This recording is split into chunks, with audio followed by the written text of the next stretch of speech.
bendiga a mis hermanos, un jueves más, con el privilegio de tener el estudio bíblico de la palabra de Dios. Y vamos a abrir nuestras Biblias en el libro de Hechos, capítulo 4. Hechos, capítulo 4, el pastor Tim durante 4 domingos nos estuvo deleitando con la palabra de Dios, edificándonos con un tremendo sermón, una serie acerca de las características de la iglesia primitiva. Vimos que ellos eran constantes en la oración, ellos ayudaban a la necesidad de los demás, ellos estaban reuniéndose constantemente. Unas 9 lecciones, 9 características de esta maravillosa iglesia que nosotros debemos imitar. Pero hoy vamos a ver, vamos a hablar del capítulo 4 y vamos a ver el tema, la peor de las pandemias. La peor de las pandemias. Mira, mis amados hermanos, durante este tiempo hemos visto un fenómeno global, algo que ha cambiado nuestras vidas. Ha cambiado hasta nuestra canasta familiar, la forma en que nosotros hacemos las compras. Hemos tenido que añadir productos que antes ni siquiera mirábamos. Hoy son productos de primera necesidad.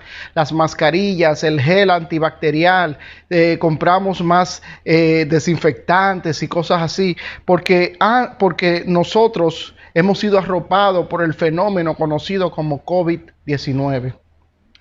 Al principio de esta pandemia incluso nos vimos confinados en nuestros hogares, en horarios que siempre estábamos en la calle. Bueno, tuvimos que estar en casa para no ser contagiados con esta enfermedad.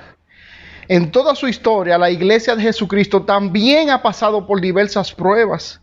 Por ejemplo, durante las persecuciones romanas de los primeros 3 siglos, los cristianos fueron arrojados entre animales salvajes, crucificados, convertidos en antorchas humanas, torturados en todas las maneras crueles que hombres perversos pudiesen imaginar. Innumerables miles de mártires encontraron la muerte con una tranquilidad y serenidad que incluso ponían nerviosos a aquellos quienes les atormentaban. Mis amados hermanos, y según la tradición, lo hicieron también los apóstoles. Todos, a excepción de Juan, murieron de una forma como mártir. Pero nunca pudo esto destruir la iglesia de Dios. La persecución solamente sirve para purificar la iglesia, para fortalecerla, para hacerla más fuerte y para construirla más. A la iglesia la hace fructificar la forma en que los sufrimientos hacen madurar a creyentes individuales.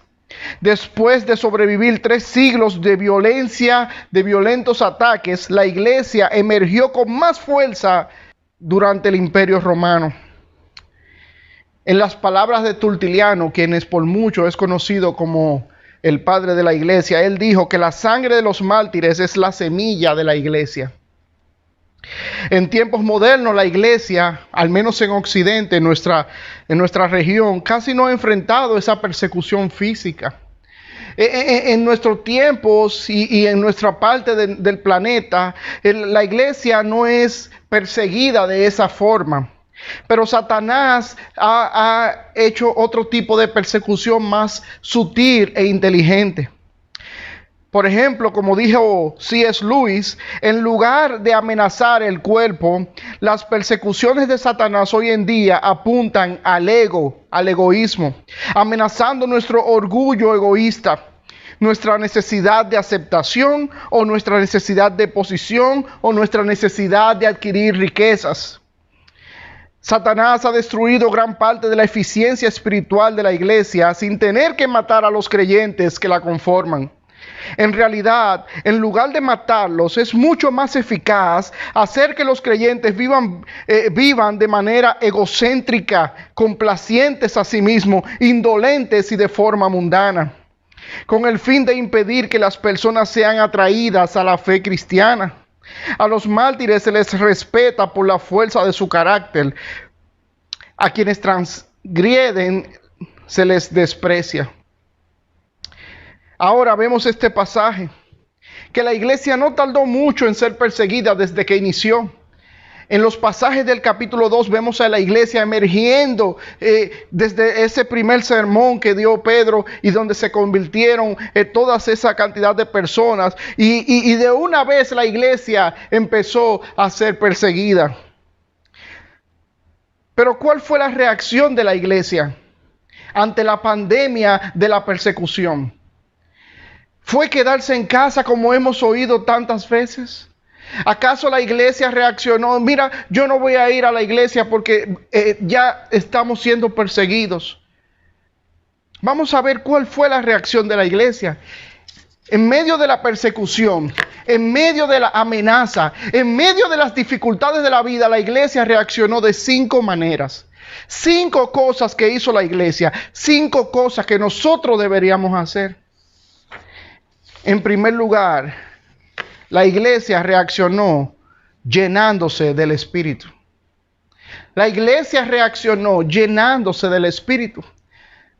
Vamos a leer los versículos 1 al 8 del capítulo 4. Dice, hablando ellos al pueblo, vinieron sobre ellos los sacerdotes con el jefe de la guardia del templo y los saduceos, resentidos de que enseñasen al pueblo y anunciasen en Jesús la resurrección de los muertos. Y les echaron mano y los pusieron en la cárcel hasta el día siguiente, porque era ya tarde. Pero muchos de los que habían oído la palabra creyeron, y el número de los varones eran como 5,000. Aconteció al día siguiente que se reunieron en Jerusalén los gobernantes, los ancianos y los escribas, y el sumo sacerdote Anás y Caifás, y Juan y Alejandro, y todos los que eran de la familia de los sumos sacerdotes. Y poniéndoles en medio les preguntaron, ¿con qué potestad o en qué nombre habéis hecho vosotros esto? Entonces Pedro, lleno del Espíritu Santo, les dijo, gobernantes del pueblo y ancianos de Israel. Vemos aquí, mis amados hermanos, déjenme hablar un poquito del contexto. Pedro y Juan estaban entrando allá al templo que se llama La Hermosa. Y en ese templo había un señor que tenía un problema, era paralítico. Y vamos a ver más adelante que la edad de ese paralítico era más de 40 años. Por lo que ese paralítico tenía muchos años ahí en la puerta pidiendo. Y cuando Pedro y Juan están entrando por la puerta del templo, el paralítico le extiende la mano para pedir. Y entonces Pedro y Juan les dicen, mira, yo no tengo plata ni oro, pero lo que tengo te doy. En el nombre de Jesucristo de Nazaret, levántate y anda. Toda la gente que estaba ahí vio ese gran milagro y reconocía que este hombre era paralítico, que estaba por años postrado en la puerta de ese templo. Y entonces todos prestaron atención inmediatamente a Pedro y a Juan. Y Pedro aprovechó el momento y comenzó a predicar el evangelio. Y mucha de esa gente se convirtió al Señor. Esto obviamente enfureció a los sacerdotes, a los enemigos de la fe. Y entonces apresaron a Pedro y a los discípulos. Al día siguiente, como ya era el número, eran 5,000 personas, solamente hombres eran 5,000. Imagínense la multitud de gente, ellos no querían una revuelta. Y entonces están aquí hablando con Pedro e interrogándolo. Y Pedro, en vez de reaccionar con miedo, como hizo cuando Jesús fue apresado, que empezó a maldecir, empezó a negar a Jesús. Ahora Pedro se llena del Espíritu Santo. Hermanos, la llenura del Espíritu Santo es dejarnos controlar por Él. No actuar bajo la carne, no actuar con el miedo del mundo, sino depender plenamente de Dios. Hubo un requisito esencial previo para la poderosa defensa de Pedro. El apóstol enfrentó triunfantemente la persecución porque estaba lleno del Espíritu Santo. El Señor Jesucristo les había dicho a los discípulos que cuando os trajesen a las sinagogas y ante los magistrados y las autoridades, no os preocupéis por cómo o qué habéis de responder o qué habréis de decir, porque el Espíritu Santo os enseñará en la misma hora lo que habéis de decir. Lucas capítulo 12, versos 11 y 12. Toda testificación y todo ministerio cristiano depende de la llenura del Espíritu Santo. Yo no pudiese predicar la palabra de Dios si no fuese por el poder del Espíritu. No quiere decir que yo sea más santo que todo, pero al contrario, como yo no soy, como yo no puedo, el Espíritu Santo me ayuda para poderles predicar la palabra de Dios. Así que en primer lugar, ellos en vez de reaccionar con miedo, fueron llenos del Espíritu Santo. Número 2, ellos reaccionaron predicando el Evangelio. En vez de quedarse en casa, como el hashtag, como se ha dicho muchas veces, quédate en casa. Sí, quédese en casa, pero cuando es hora de estar con el Señor, venga a la casa de Dios. Y ellos reaccionaron predicando el Evangelio. Verso 8 dice la palabra de Dios hasta el 13. Entonces Pedro, lleno del Espíritu Santo, les dijo: gobernantes del pueblo y ancianos de Israel, puesto que hoy se nos interroga acerca del beneficio hecho a un hombre enfermo, de qué manera éste haya sido sanado, sea notorio a todos vosotros y a todo el pueblo de Israel, que en el nombre de Jesucristo de Nazaret, a quien vosotros crucificasteis y a quien Dios resucitó de los muertos, por él este hombre está en vuestra presencia sano. Este Jesús es la piedra reprobada por vosotros los edificadores, la cual ha venido a ser cabeza del ángulo. Y en ningún otro hay salvación, porque no hay otro nombre bajo el cielo dado a los hombres en que podamos ser salvos. Entonces, viendo el denuedo de Pedro y Juan, y sabiendo que eran hombres sin letra y del burgo, se maravillaban y les reconocían que habían estado con Jesús. ¿Cómo estos hombres pueden hablar así? ¿Cómo ellos pueden hablar tan bien si no son personas letradas? Son pescadores. Pedro y Juan eran pescadores. No habían estudiado. Esa era su profesión. Pero en lugar de callar por miedo, Pedro demostró qué gran valor y pasión tenía. Y déjeme decirle, sumisión no significa cobardía. Tú puedes ser sumiso y no ser un cobarde. Comenzó acusándolos por la incongruencia por el cual los interrogaban. Óyeme, pero ustedes dicen que son santos y que hacen buenas obras y obras de bien, y ustedes me están interrogando porque un hombre fue sanado. Puesto que ellos habían exigido saber de qué manera habían sido sanadas, Pedro les dio la respuesta: en el nombre de Jesucristo de Nazaret, quienes ustedes crucificaron. Él los sanó. ¡Wow! ¡Qué testimonio! Así que, mis amados hermanos, en primer lugar, Pedro estaba lleno del Espíritu Santo. En segundo lugar, mis amados hermanos, Pedro predicó el Evangelio. ¿Cómo reaccionamos nosotros ante la pandemia? Quedándonos en casa. Número 3. ¿Cómo reacciona la iglesia ante la pandemia de la persecución? Verso 14 al 22 dice: y viendo al hombre que había sido sanado, que estaba en pie con ellos, no podían decir nada en contra. O sea, tenían la evidencia de un hombre sano, no era cualquier evidencia. Entonces les ordenaron que saliesen del concilio y conferenciaban entre sí, diciendo: ¿qué haremos con estos hombres? Porque de cierto señal manifiesta ha sido hecha por ellos, notoria a todos los que moran en Jerusalén, y no lo podemos negar. No hay manera de acusar a esta gente. Verso 17 dice: sin embargo, para que no se divulgue más entre el pueblo, amenacémosle para que no hablen de aquí en adelante a hombre alguno en este nombre. Y llamándolos, les intimaron que en ninguna manera hablasen ni enseñasen en el nombre de Jesús. Los estaban amenazando, los querían amedrentar, pues no tenían salida, no tenían otra cosa como quitar o como callar a los discípulos y a la iglesia. ¿Y cuál fue la reacción de los discípulos ante la amenaza? Verso 19. Mas Pedro y Juan respondieron diciéndoles: me quedo en casa. No fue esa forma que ellos respondieron: mira, me voy a quedar en casa. No.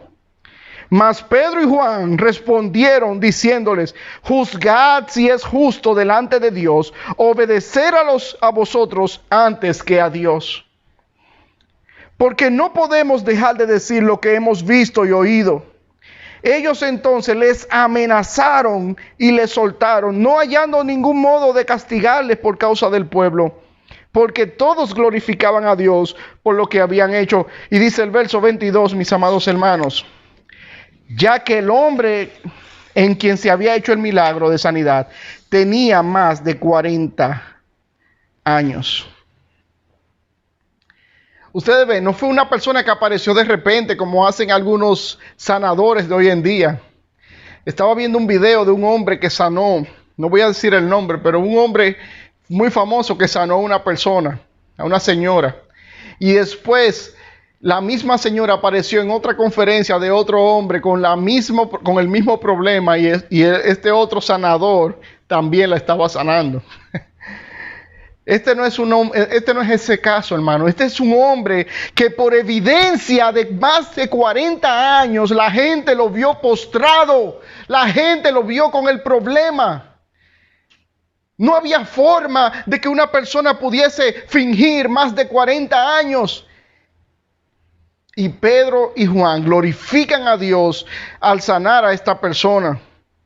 No es la primera vez, hermanos, que los siervos de Dios son amedrentados o son amenazados para negar al Dios Altísimo. No es la primera vez. Sadrach, Mesach y Abednego se les dijo, ¿y qué Dios es que podrá sacarlo de mis manos?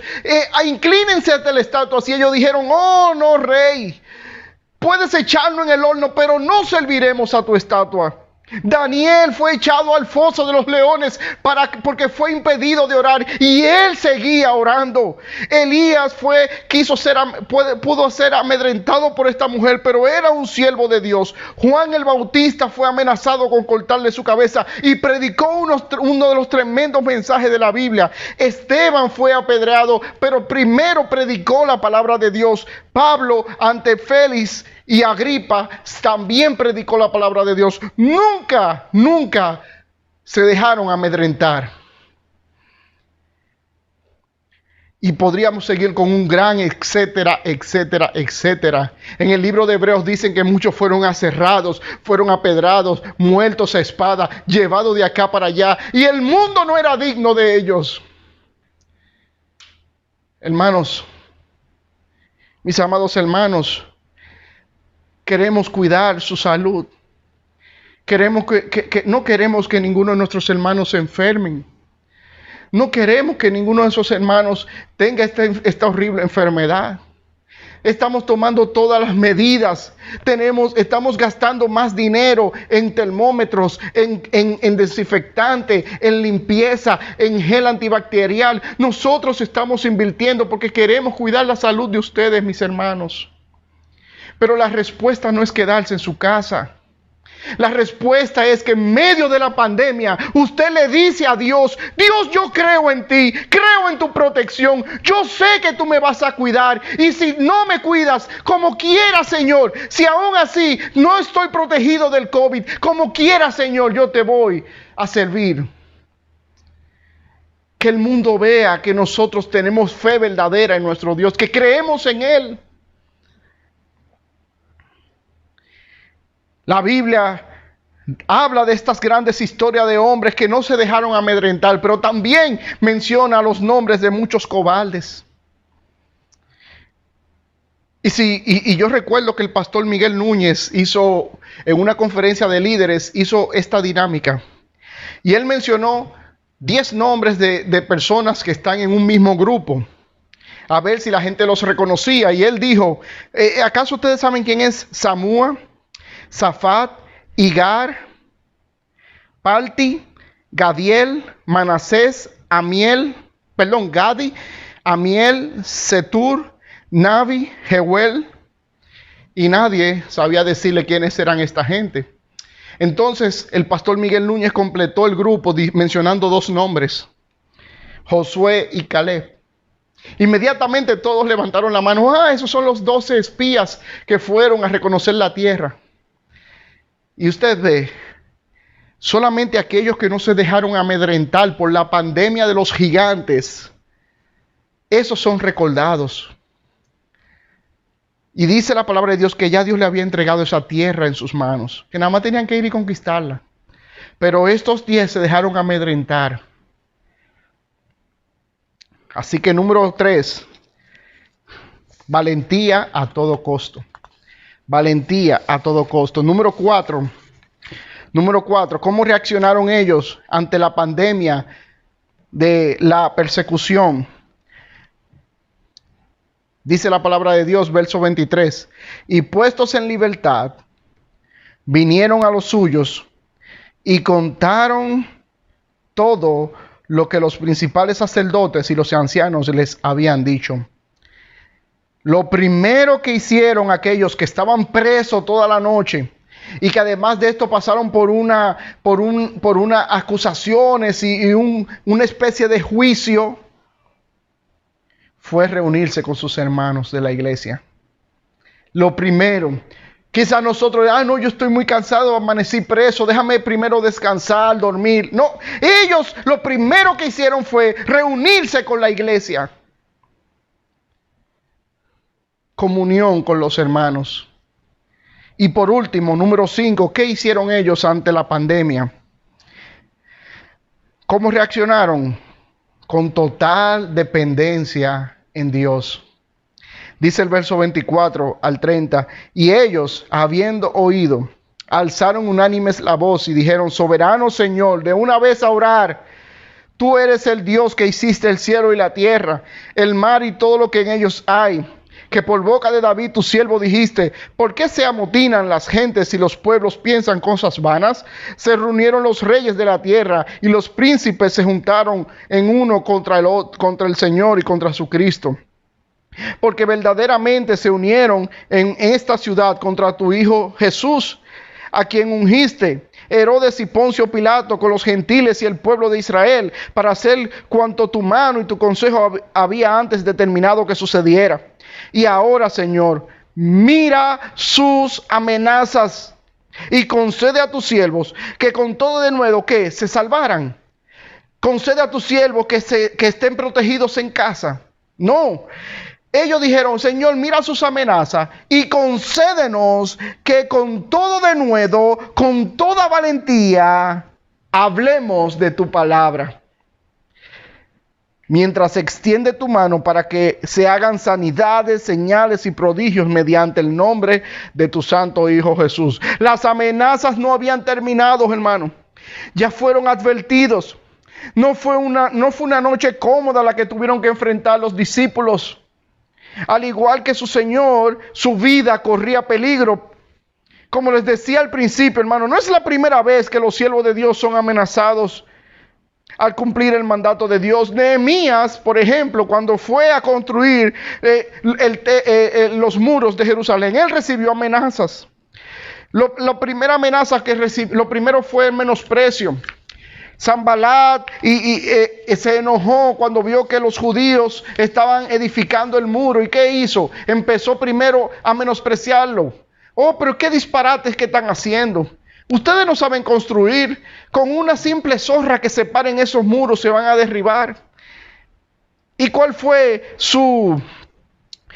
lo que ellos hicieron contra la burla? Oraron a Dios. Y siguieron construyendo el muro. Después de la oración de Nehemías, el verso 6 del capítulo 4 de Nehemías dice, edificamos pues el muro y toda la muralla fue terminada hasta la mitad de su altura porque el pueblo tenía ánimo para trabajar. La burla de los enemigos no les hizo daño. Pero después hubo otra pandemia. Cuando no funcionó la burla, entonces vino las amenazas. Ellos vinieron y le dijeron, mira, los vamos a destruir. Pero la obra continuó. Y porque Nehemías se puso a orar. Y entonces Nehemías puso guardias que cuidaran la obra. Pero entonces vino el desánimo. En el capítulo 4, versos 10 y 11 dice que dijo Judá, ellos mismos dijeron, la fuerza de los acarreadores se ha debilitado, el escombro es mucho y no podemos edificar el muro. Y nuestros enemigos dijeron, no sepan ni vean hasta que entremos en medio de ellos, los matemos y hagamos cesar la obra. Y usted lo ve, mi hermano. Cuando la burla no nos detiene, entonces viene la amenaza física. Y si la amenaza física aún no es suficiente, entonces Satanás utiliza un arma más letal. Y es trabajar en nuestras mentes para que nosotros mismos digamos, no, yo no voy a ir a la iglesia. La verdadera pandemia no es el COVID, no es la persecución, no es la burla del impío. La verdadera pandemia está cuando nosotros le hacemos caso a Satanás y ponemos a Dios en un segundo plano. La verdadera pandemia es cuando debemos elegir entre Dios y nosotros y elegimos mal.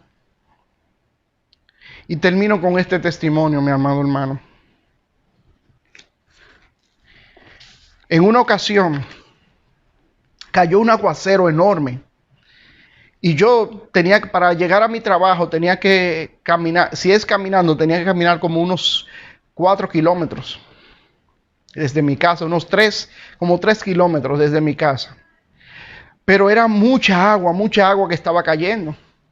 Yo, lo que se me ocurrió fue, agarré mi ropa, mis zapatos, los puse dentro de una funda y luego dentro de un bulto. Me puse un pantalón corto, unas chancletas, un poloché y me fui caminando. No había taxi, no había vehículo que podría transportarme porque el agua era demasiada. Y entonces subí todo el Mirador del Sur y por ese atajo llegué a mi trabajo.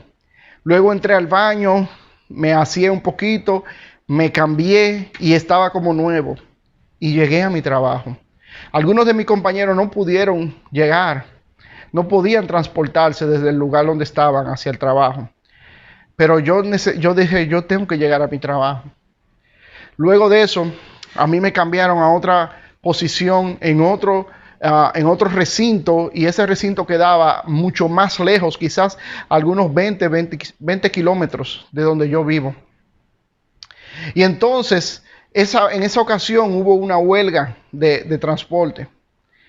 Y el día anterior nos habían dicho, miren, debemos hacer lo imposible por llegar todos. Y la única forma fue yo caminar 4 kilómetros hacia una parada de autobuses de la OMSA. Y ahí subirme con el riesgo de que los transportistas apedrearan o quemaran esa guagua, porque ya habían quemado otras guaguas. Pero yo caminé esos 4 kilómetros, me monté en mi onza, había militares ahí custodiando y cuidando a los pasajeros. Y en esa guagua yo llegué hasta el kilómetro 13,5 de la autopista Duarte. Y mis amados hermanos, usted ve todo el esfuerzo que hacemos para cumplir con nuestros trabajos. Ve todo el esfuerzo que hacemos para ir al supermercado y comprar. ¿Y por qué nosotros no hacemos el mismo esfuerzo para servir a nuestro Señor? La verdadera pandemia, mi hermano, es cuando Satanás gana en nuestras mentes, haciéndonos creer que estamos mejor, dejando las cosas de Dios a un lado y enfocándonos en nosotros mismos. Esperando que este mensaje, mi amado hermano, le hable a nuestros corazones y nos haga reaccionar en contra de Satanás para servir a nuestro Señor. Que el Señor les bendiga mucho.